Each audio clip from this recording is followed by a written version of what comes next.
Welcome to the Tech Egg. Don't get scrambled. Enjoy the video. In this video, I will show you how to make French toast with loaf bread. Start by gathering your ingredients. You'll need 6 slices of loaf bread, 2 large eggs, and 1/2 cup of milk.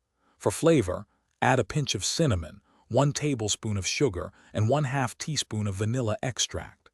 These simple items are the foundation for delicious French toast, ensuring a perfect blend of sweetness and spice. This easy guide will help you create a delightful breakfast. Now let's create the perfect batter. In a shallow dish, whisk 2 large eggs until they are light and frothy. Next, pour in 1/2 cup of milk and 1/2 teaspoon of vanilla extract. Stir in 1 tablespoon of sugar and a pinch of ground cinnamon. Mix everything thoroughly until the batter is smooth and all ingredients are well combined, ready for dipping your bread. It's time to dip and cook. Take each slice of loaf bread and immerse it in the batter for about 10 to 15 seconds on each side. Make sure the bread is fully coated but not soggy.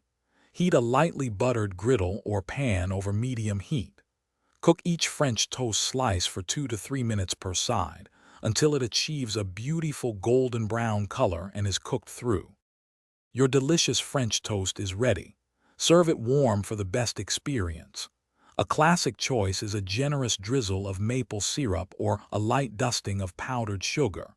For a fresh twist, add some fresh berries, such as strawberries or blueberries. You could also include a dollop of whipped cream or a side of crispy bacon to complete your perfect breakfast. Enjoy your homemade treat. Thanks for watching. Consider subscribing if I helped unscramble your problems.